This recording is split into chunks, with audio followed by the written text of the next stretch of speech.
contoh aja, contoh, jangan kau marah, jangan kau marah. Contoh, lempox, ngelem. Jangan kau ketawa. Lem toh, nah campur lem Korea. Tidak mau terbuka mulutnya. Pas ngelem, mabuk setengah. Diambil naik motor. Bayangkan kalau orang mabuk setengah naik motor, dia listrik dikira aspal. Pak, mati kafir kodongo. Makanya anak muda, silakan kau jadi anak gaul, anak band-band, anak motor-motor, anak skater, silakan. Tapi jangan dekati yang namanya minuman keras. Vodka, whisky, Jennifer, Donald, topi miring. Saya baca. Tuh, mati. Siapa lagi yang bisa mati dalam keadaan kafir? Contoh aja nih, jangan marah. Sabung ayam. Ada juga di sini. Didapat sama polisi. Kejar sama polisi. Jangan lari. Masih lari, tembak peringatan. Masih lari, tembak 2 kali.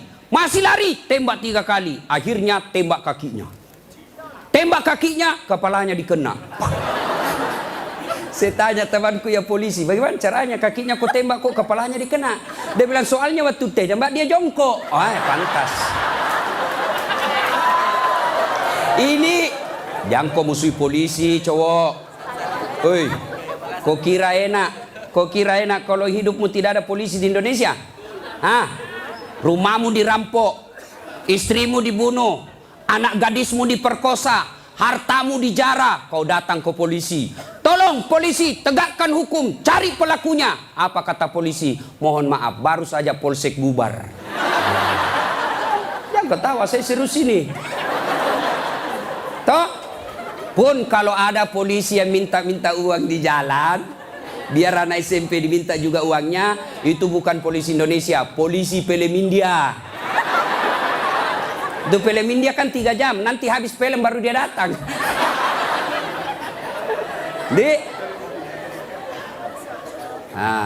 Jadi bisa jadi kita beragama Islam, tapi kemungkinan juga bisa jadi kita matinya dalam keadaan kafir. Wa qala idzan, Allah kemudian berfirman, Bismillahirrahmanirrahim. Ya ayyuhalladzina amanu dukhulu fis silmi kaffatan wa la tattabi'u khutuwatis syaitan innahu lakum adu mubin. Wahai orang-orang yang beriman, masuklah engkau ke dalam Islam secara sempurna, bukan Islam pencitraan, bukan Islam pilpres, bukan Islam pilcaleg, tapi Islamlah secara benar. Tuh caleg kalau mau dipilih pasang baleho. Pasang baleho, takbir, fotonya dibalik kepalanya, siap jungkir balik untuk rakyat. Pret, beleng-beleng.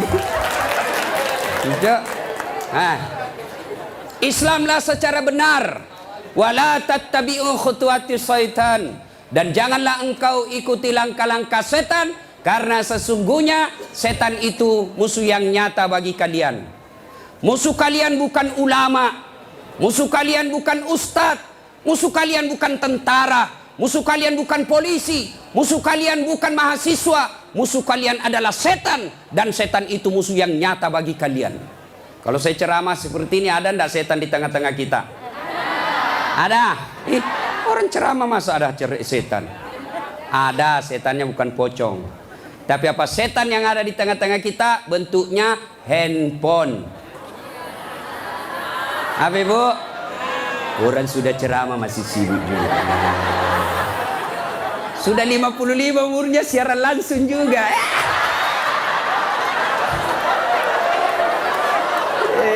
Gayanya. Woi, jangan siaran langsung. Saya tidak mau kalau ada siaran langsung. Simpan dulu HP-mu. Woi.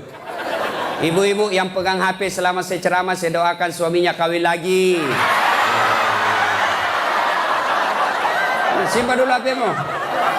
Simpan dulu HP, simpan dulu ya. Bisa? Bu, ada ibu-ibu di Makassar ngefans betul sama saya. Usianya kira-kira 55 tahun. Saya heran, ibu-ibu aja yang ngefans sama saya. Saya lagi ceramah, dia belakangi saya. Barusannya ada orang saya ceramah di belakangi. Ternyata diambil HP-nya, selfie. Baru dia tulis di Facebook, dia latar belakang das atletik. Saya dijadikan background. Kok kira saya pot bunga? Selesai ceramah dia kejar 55 umurnya. Selesai saya ceramah dia kejar. Ustadz boleh selfie? Boleh rame-rame supaya tidak ada fitnah. Sudah dia ganti lagi gayanya. Udah ulang lagi. Ulang Ustadz, jelek saya bilang dalam hati. Biar kau ulang apa? Mukamu yang jelek.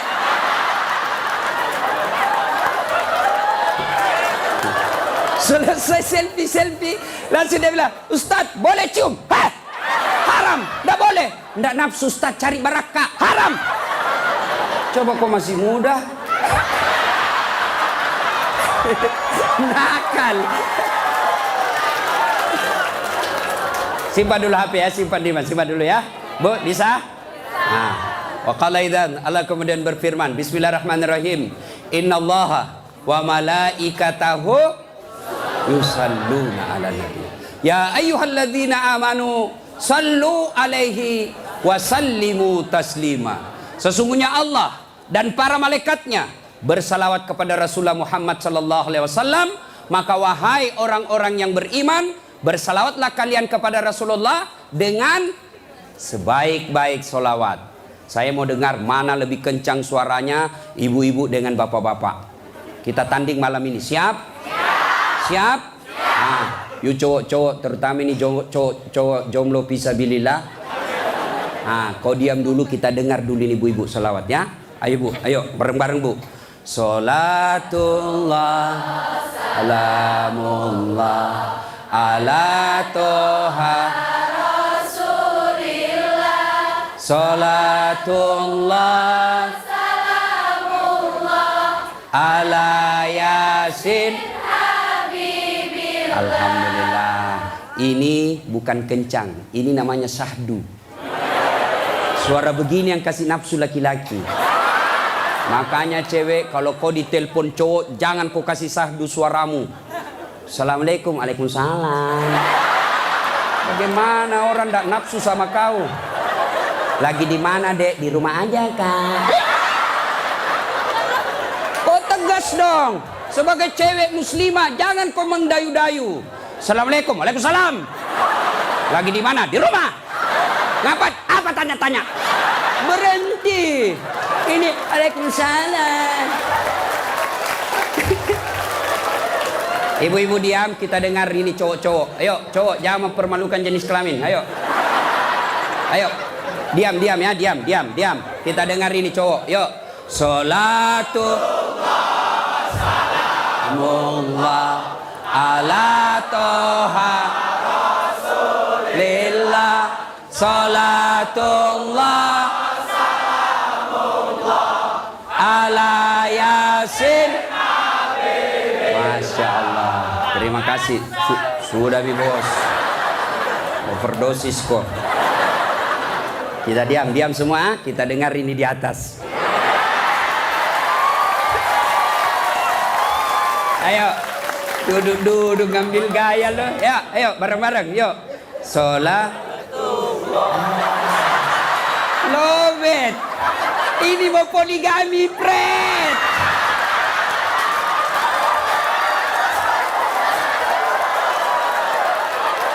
Nah,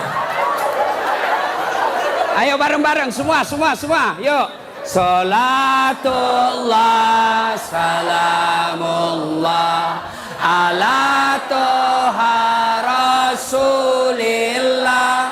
Salatullah salamullah ala yasin habibillah. Alhamdulillah, terima kasih. Dek, bisa ndak bedakan tadi mana suara cewek, mana suara laki-laki?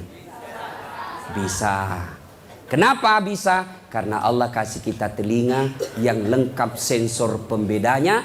Dia bisa bedakan mana bunyi handphone, mana bunyi kentut. Tanpa kau pernah kursus. Woi cewek, mau ndak saya kasih handphone iPhone X Max 512 giga? Mau? Gratis, mau? Mau mana? Mau. Tapi pulsanya 5 juta ibu, mau? Mau? Tapi begitu saya kasih langsung tuli. Nah, Mau di apa handphone kalau kau sudah tuli? Halo? Halo? Rusak lagi nih HP. Halo? Buka HP rusak, telingamu masalah. Berarti yang mahal bukan jaringan, yang mahal bukan seluler, yang bukan handphone yang mahal. Apa yang mahal? Telinga. Allah kasih kau gratis, tidak perlu kau bayar. Hebatnya lagi nih telinga, ya. Tempatnya kiri kanan proporsional. Bagaimana seandainya telingamu satu di bawah pantat? Halo, ya Ustadz. Lagi di mana? Di rumahnya Ustadz. Ayo. Repot toh? Ya, repot. Makanya kita ucapkan alhamdulillah. Alhamdulillah.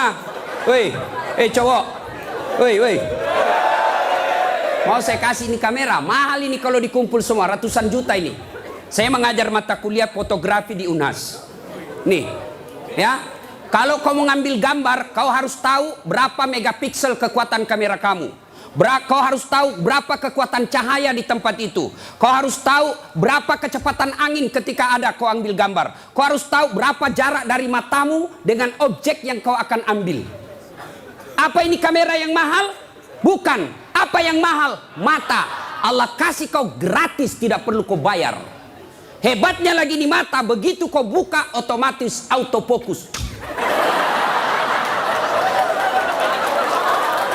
Tidak perlu kau putar. Siapa ini? Oh, ternyata Felix Xiao. Wah, tidak perlu Pak. Otomatis. Dan hebatnya lagi di mata, Allah kasih kau sensor. Dia bisa bedakan mana istri, mana tetangga.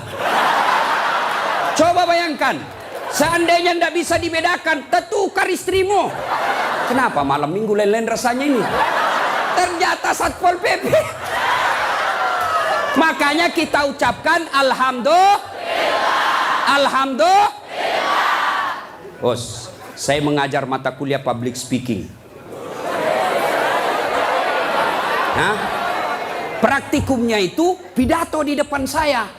Wih, ada cewek, ada kawat di giginya. Saya biasanya di kampung pagar yang dikawat.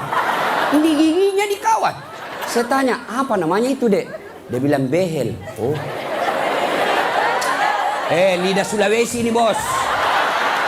Jangan kau paksa saya menjadi lidah Solo. Hah?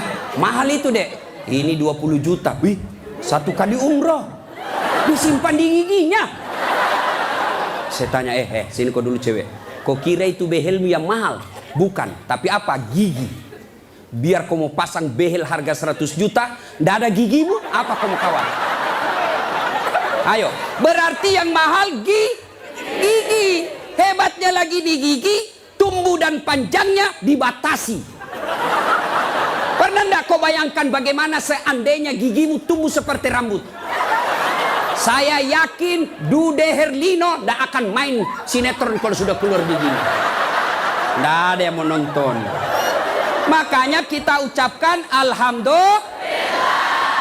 Makanya jangan kau pernah ngeluh, jangan kau merasa putus asa, jangan kau merasa kamu miskin. Kalian semua orang kaya, yang kekayaanmu kata Allah fi ahsani takwim, itu badanmu yang sangat cantik. Ya, saya jelek Ustadz karena kau membandingkan sama yang cakep. Saya tidak mau duduk dengan ini artis Satri Hijrah, hancur saya. Hancur. Lebih baik saya dekat-dekat sama Tukul 11-12. Kalau saya dekat-dekat di sini, hancur saya, Pak. Bersyukurlah kepada Allah, dan salah satu cara bersyukurmu, kamu datang di tempat ini. Allah kasih kita begitu banyak nikmat. Sehingga Rasulullah pernah sujud, meneteskan air mata dalam sujudnya. Lalu Umar bertanya, ya Rasulullah, kenapa kau meneteskan air mata? Kata Nabi, karena saya tidak bisa membayar nikmat Allah dengan ibadah yang saya lakukan. Adakah yang bisa mengalahkan ibadahnya Nabi? Demi Allah, di kolong langit ini tidak ada orang yang hebat ibadahnya seperti Rasulullah Muhammad SAW. Tapi beliau masih sadar ibadah yang dilakukan tidak mampu membayar nikmat yang Allah berikan. Maka kalian bersyukur datang ke tempat ini. Dengan catatan, setelah kau datang ke tempat ini, sehari sampai 3 hari, kalian dengar dakwah, kalian berzikir, kalian ngaji, kalian mencatat. Ingat, setan tidak pernah putus asa menggoda kalian. Bagaimana cara digoda? Dia hancurkan pahala-pahalamu. Adakah perbuatan yang bisa menghancurkan pahala-pahala kita? Ada, kata Nabi. Sittatu asyain tuhbitul amal. Ada 6 sifat yang bisa menghancurkan amal-amal kebaikanmu. Adik-adik sekalian, kalian pulang ke sini 3 hari kalian bertempur. 3 hari kalian bertempur melawan iblis, melawan kesombongan, melawan kepongahan, meningkatkan kesabaran. Jangan pikir setan putus asa menggodamu. Dia akan goda kamu setelah kau pulang. Dengan cara apa? Dia hancurkan amal-amalmu. Sehingga nanti kau berkata di hadapan Allah, ya Allah, mana pahalaku? 3 hari 3 malam saya dengar dakwah. Allah menyatakan, memang dulu ada pahalamu, tapi hancur oleh karena perbuatanmu sendiri. Apa gerangan yang menghancurkan amal itu? Kata Nabi, 1, al-istighalu bi'uyubil khalq. Suka sekali cerita kejelekan orang, dia lupa kejelekan dirinya sendiri. Gosip, gibah, penyakitnya. Bu ibu. Nabi ketika Isra Mi'raj diperlihatkan, bawa Nabi ke surga, Masya Allah banyak perempuan. Masuk ke neraka, na'udzubillah min zalik, lebih banyak lagi perempuan. Kenapa? Kata Nabi, karena 2 hal. 1, dia tidak mampu mensyukuri nikmat berupa suami. Dan yang kedua, dia tidak mampu menjaga mulutnya. Penyakitnya ibu-ibu. Saya aja lewat tadi masih ada yang gosip. Begitu saya dilihat, dia bilang, itu juga bajunya yang di YouTube. Sibuk. Kenapa? Saya pakai baju kau yang sibuk. Kang gosip. Jengkelku. Kenapa kau gosip saya? Bu, halo ibu. Penyakit ibu-ibu yang tidak bisa dikendalikan, hawa nafsu menceritakan kejelekan orang. Kalau laki-laki kumpul paling dicerita, wih, itu anak sayang. Yang pertama cakep tapi beleng-beleng. Itu yang kedua cakep, tapi ya dongok. Itu kan. Paling kita itu, wah itu motor saya rewel, itu mobil saya yang tua, wah sedikit-sedikit mogok lagi, itu atap rumah saya bocor. Paling kalau bapak cerita itu, tapi coba kalau ibu-ibu. Pertama dicerita sinetron, jelek betul sifatnya itu ya. Iya tahu, langsung tetangga jadi korban. Kumpul begini tuh masih ada gosip. Apa? Dia enggak ngomong tapi matanya dong. Apa? Kudungnya enggak serasi dengan roknya. Beliau kayak umbul-umbul. Sudah. Satu udah digosip. Lewat lagi 1. Apa? Palsu. Kenapa kau tahu? Lipstiknya. Kenapa kau tahu? Melengket di giginya.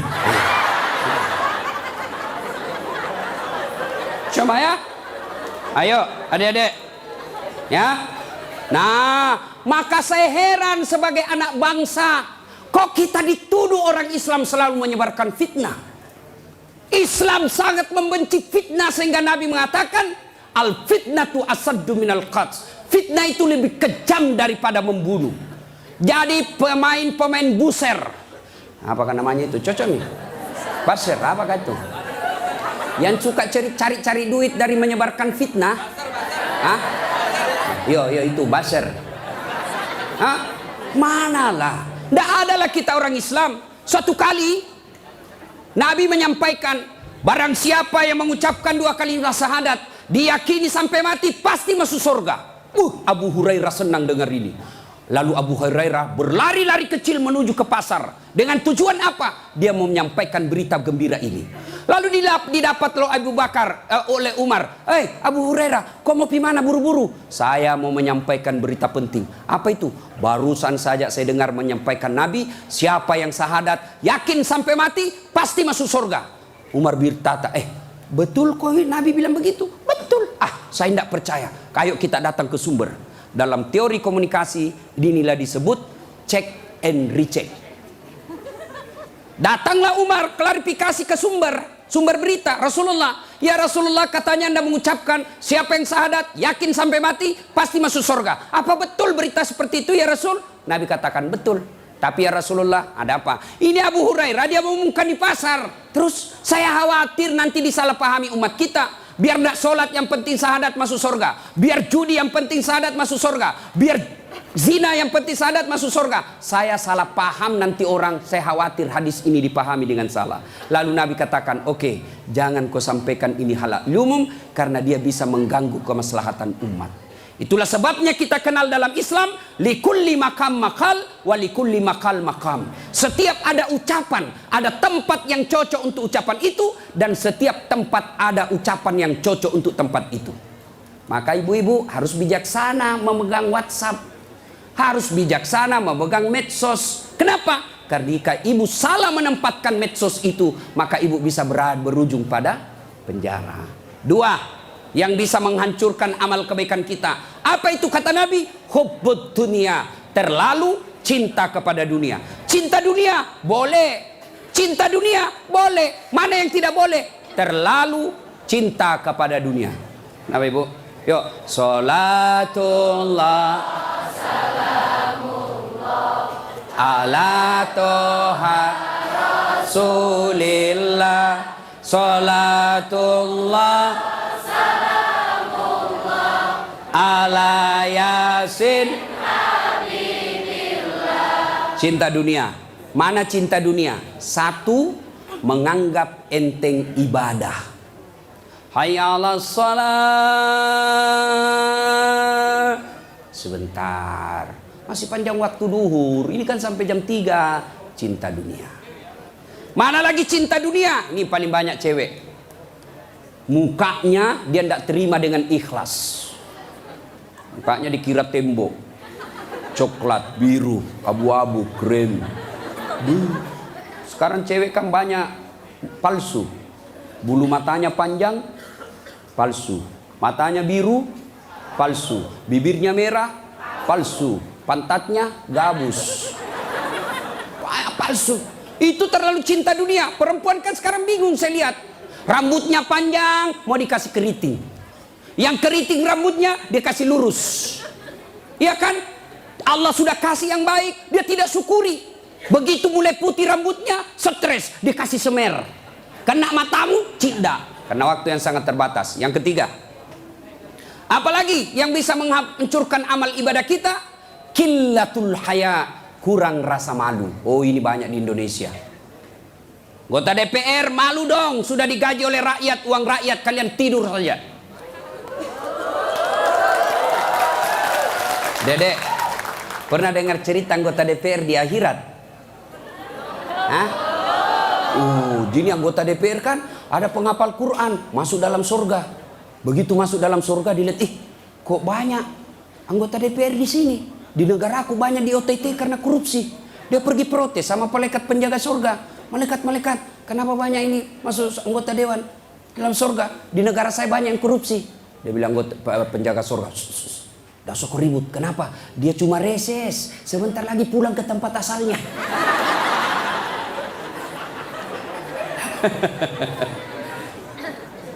Terlalu cinta kepada dunia dilarang oleh agama. Maka oleh sebab itu kita diberikan hanya syukuri nikmat yang Allah berikan. Yang ketiga, qillatul haya, kurang rasa malu. Malu dong menyebarkan fitnah. Malu dong jadi artis tapi menyebarkan syahwat. Malu dong jadi pejabat tapi korup. Malu dong jadi kontraktor tapi rampok. Pernah dengar cerita kontraktor di akhirat? Hah? Oh, ini penghuni akhir, penghuni surga sama penghuni neraka baku SMS. SMS-an dia.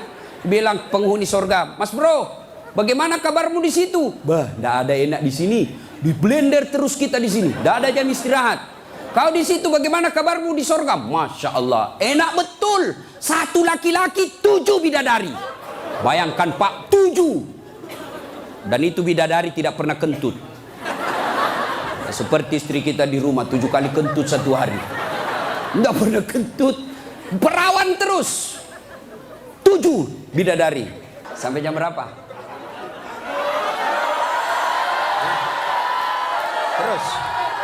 Terus.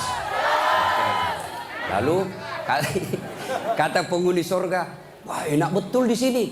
Penghuni neraka, bolehkah kami jalan-jalan ke situ? Boleh. Ya gimana? Penghuni neraka kan kreatif, banyak solusinya. Gimana? Sudahlah, tidak usah cemas. Kami bikin jembatan dari surga, kamu juga bikin jembatan dari neraka. Kita ketemu di tengah. Setuju? Setuju. Lelang proyek. Keluar pemenang tender. Kerjalah. Hari pertama hancur juga ini Ustaz. Aduh. Nasib sial saya ini malam. Uang merah kek.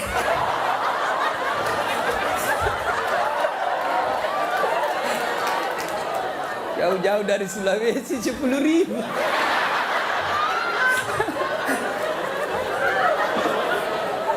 Nah, lalu dia bilang, hari pertama proyek dari neraka selesai 50%. Hari kedua selesai 70%. Hari ketiga tuntas, efektif dan efisien. Selesai proyek. Sampai di tengah dilihat-lihat di proyek dari surga. Kenapa belum mulai-mulai? Dia teriak, lah ini dari neraka. Mas bro, kenapa kau belum mulai proyekmu? Kami sudah sampai di tengah sesuai perjanjian. Kenapa kau belum mulai? Kata penghuni dari surga, bagaimana mau dimulai? Pemborong, kontraktor, pengawas, panitia, ada semua di situ.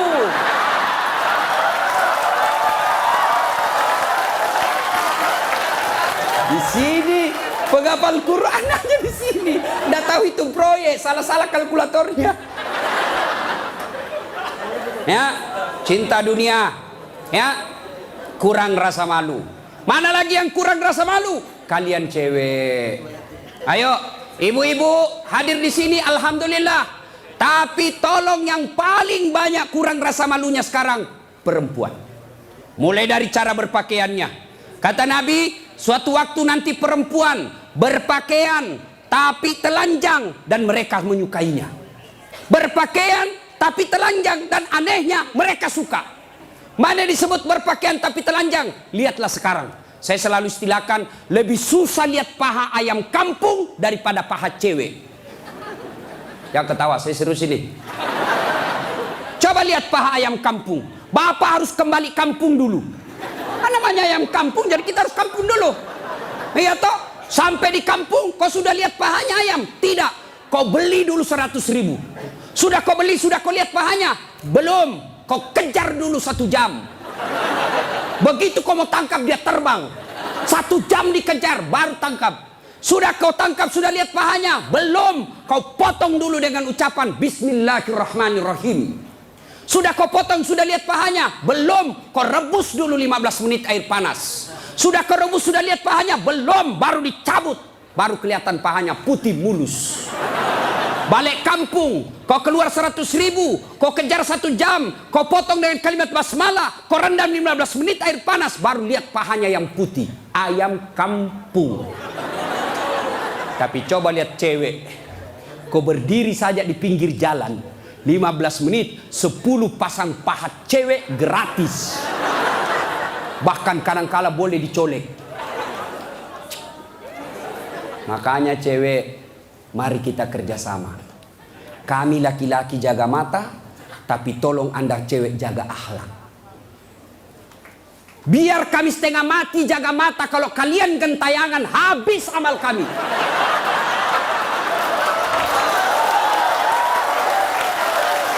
Ya, saya kalau mau pergi mengajar di kampus, saya ngaji dulu beberapa ayat, sholat duha dulu 2 rakaat, baru 1 kilometer saya naik mobil hancur amalku. Sebelah kanan ketek, sebelah kiri dada, di depan paha. Nggak mungkinlah saya jalan terus begini. Tiang listrik ku tabrak. Yo cewek, woi, mari kasihani mata kami. Dilihat, haram? Tidak dilihat, barang bagus.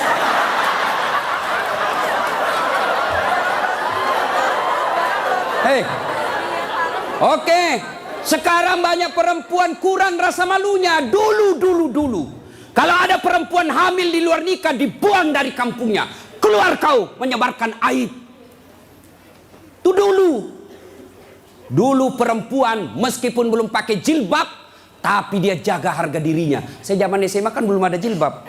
Kawan saya kalau jatuh ballpointnya, kan tidak pakai jilbab. Dia pegang dulu ini, lalu dipegang roknya di bawah, baru dia dongkok begini. Dulu. Sekarang cewek dia sengaja memang itu pakai tipis kecil, jalan dia mau tabrak kita. Hancur. Maka kalian akhwat yang datang di sini pengajian selama 3 hari 3 malam, tolong selamatkan saudara-saudara kalian akhwat-akhwat supaya mereka tidak pakai begitu. Kalian tularkan itu jilbabmu kepada saudara-saudara semuslimah. Jangan kau biarkan mereka, dakwai mereka. Dia mau dengar atau tidak, kewajibanmu sampaikan, soal diamalkan urusan lain. Terutama juga yang pakai jilbab tapi tidak memenuhi syarat. Pakaian jilbab itu, pakaian menurut Islam itu ada 4 syaratnya. Nih dengar baik-baik yang mau bikin baju. 1 syarat pakaian itu nutup aurat. Alhamdulillah kalian semua nutup aurat. Mana auratnya perempuan? Seluruh anggota tubuhnya kecuali telapak tangan. Saat itu pakai jilbab kelihatan lehernya, tinggal lehernya dibakar nanti. Ya, kelihatan pahanya nanti dibakar. Kalau cewek masih enak dilihat. Ini ada juga orang tua, sudah mau ada cucunya, pakaiannya saya tanya, Bu, kenapa pakai begitu? Ibu sudah tua. Dia bilang, ini baru ada, dulu waktu saya gadis tidak ada begini, Ustaz. Ini namanya bagus dikasih ibu, kasih STNK. Tahu STNK? Sudah tua, nakal kembali. Kasih itu STNK itu buru-buru gitu. Laki-laki mana auratnya? Pusat sampai lutut. Artinya adik-adik, kalian yang sudah mengaku diri hijrah, silahkan main futsal, silahkan main bola, silahkan olahraga, tapi tolong jangan kelihatan pahamu. Pahamu adalah dosa ketika kau kelihatan. Kau suruh saudara putrimu jilbab, kalian main bola kelihatan paha, dosa. Nggak ada nafsu lihat pahaku. Siapa bilang? Siapa tahu ada janda-janda tua sudah lama nggak lihat paha. Bisa jadi. Ya. Yang kedua, syarat pakaian menurut Quran, nutup aurat. Yang kedua, tidak mempertontonkan lekuk-lekuk tubuh. Ada orang pakai jilbab tapi bajunya sempit, susah jalannya. Coba lihat itu kalau ada pengantin, pakailah jilbab sakaratil maut. Yang 3 lapis, kuning, biru, abu-abu, dikasih biru lagi sedikit. Ada talinya dia ikat-ikat dulu, 2 meter dia kasih di lehernya. Kasih dulu, mulai tidak bisa goyang tangannya. Bajunya sempit, roknya sempit. Jalanlah dia bilang suaminya, buru-buru ibu kita ketinggalan. Tunggu dulu pak. Dogo. Itu namanya beleng-beleng. Tahu beleng-beleng? Dongo. Tahu dongo? Kau lah itu. Ayo. Syarat yang ketiga, cowok juga. Kalian pikir kalau kau cowok berpakaian ketat-ketat tidak berdosa? Dosa juga itu. Yang lebih mencengkelkan itu yang gendut. Masuklah dia di masjid pakai kaos oblong. Begitu dia ruku, mulai mencemaskan. Sujud, ada celengan. Beleng-beleng.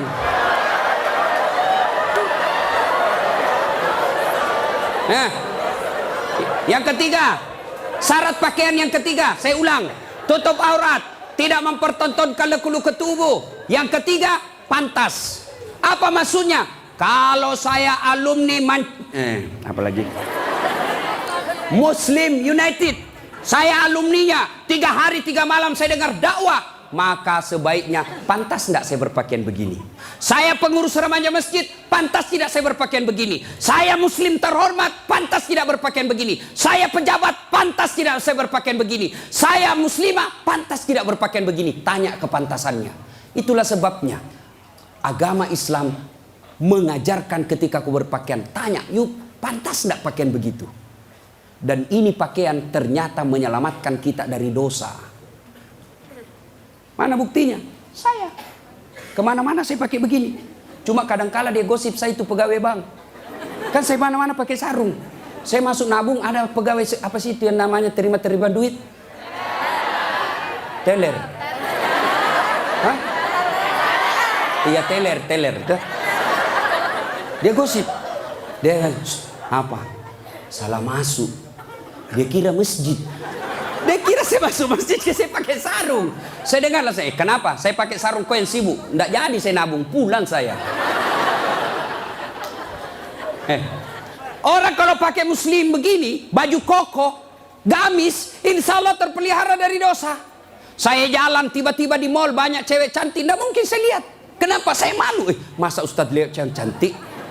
Terpaksa dilihat, ya lihat sedikit aja. Sudah. Ayo, ibu-ibu, mau ndak suamimu terhindar dari tempat-tempat maksiat? Keluar suruh pakai peci, pakai songkok, pakai gamis. Ndak mungkin dia pakai begini pergi main biliar. Maka suruh pakai itu. Ada di Makassar, saya sudah suruh pakai Ustadz, tapi di mobil dia ganti. Memang sudah tabiatnya itu, sudah bajingan. Yang keempat, syarat pakaian yang keempat adalah indah. Ternyata Allah tidak meninggalkan keindahan. Allah tidak melarang kita keindahan dalam berpakaian, tapi dengan catatan tertib aturannya. 1, tutup auratmu. 2, jangan kau tontonkan lekuknya. 3, pantas. 4, indah. Ini sistematis, tidak boleh ditukar. Sayang 1000 sayang kita bikin pakaian. Indah nomor 1, nutup aurat 19. Akhirnya pakaian kita seperti yang kita lihat sekarang ini. Yang di atas turun ke bawah, yang di bawah naik ke atas, ketemu di tengah, tipis, sempit, kecil. Dongo.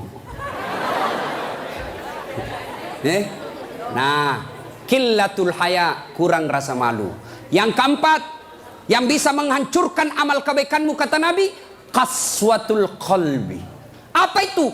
Keras hati. Apa itu? Tidak mempan nasihat. Selesai dengar ceramah tidak ada perubahan. Apa malah dia bilang? Siapa panggil itu Ustadz dari Sulawesi? Saya. Lain kali tidak usah undang. Kenapa? Tidak enak ceramahnya. Kenapa? Masa 6 dia bahas, saya terus dia kena. Keras hati kau. Selesai dengar ceramah, larang merokok. Malah dia bilang, apa tahu rokok apa? Memangnya saya minta duitmu? Keras hati. Ada perokok di sini? Ada? Saya doakan kalian berhenti merokok. Coba dengar itu calon-calon istrimu. Itu biasa orang merokok kayak kurang kerjaan. Itu aja dikerja 10 menit. Dan saya kasihan kadang-kala kalau di bandara. Coba lihat tuh perokok, dikasih masuk kayak kotak-kotak, kayak belek-belek. Sendiri di dalam enggak. Sekali-kali isap kunyah. Jangan kau sebarkan itu asapnya ke kita. Bolehlah kau merokok, silakan, tapi jangan kasih asapnya orang lain. Bagaimana caranya Ustaz? Kau bawa kresek.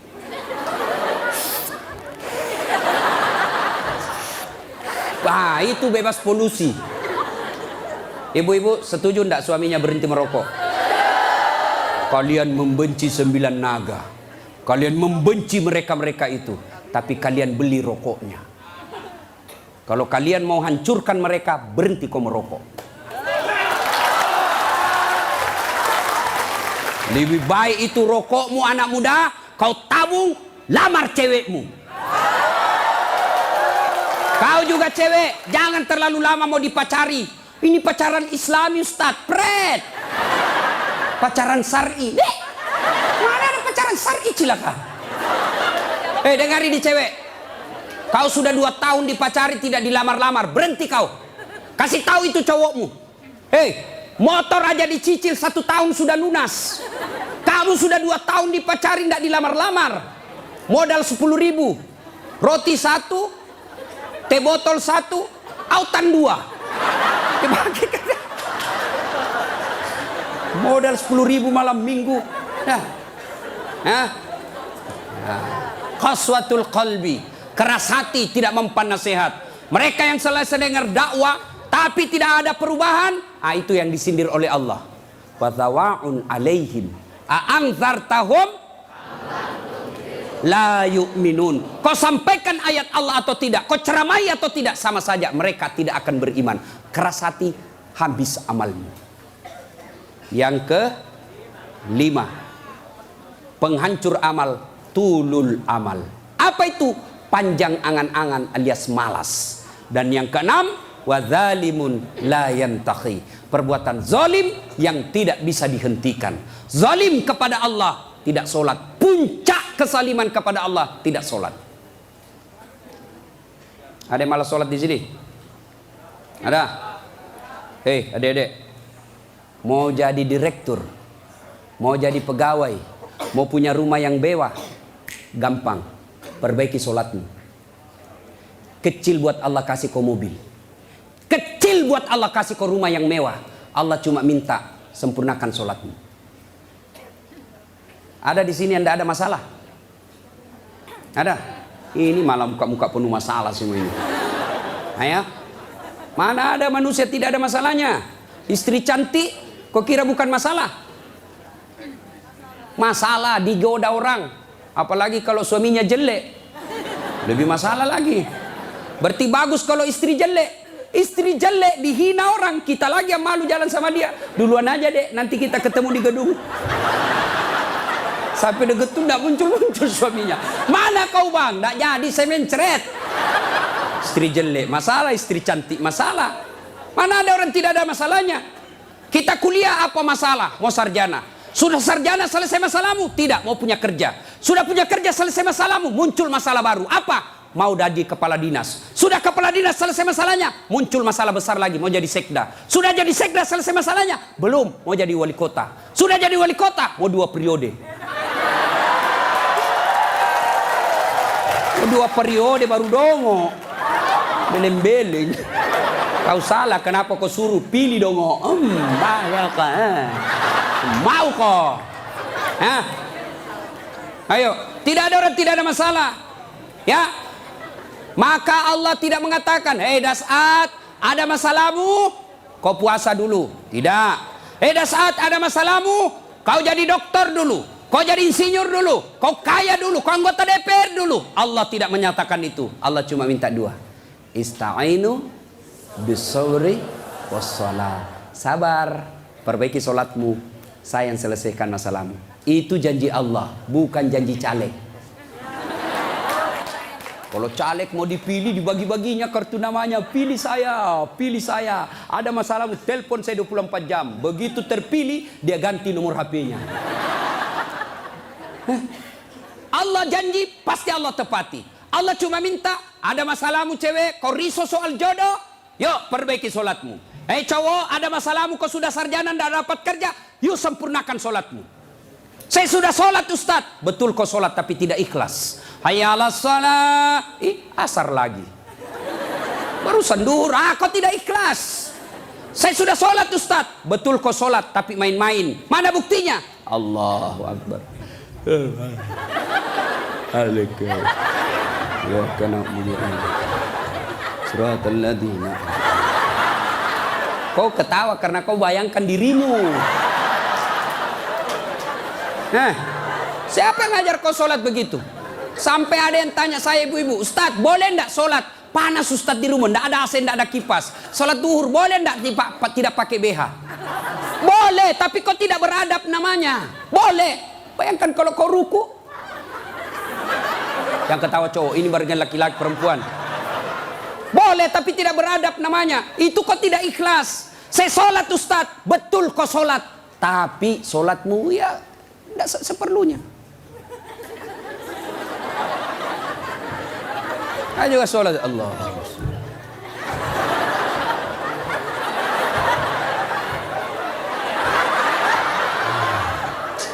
30 tahun kau sholat kalau begini gayamu bos. Adik-adik, kau punya handphone?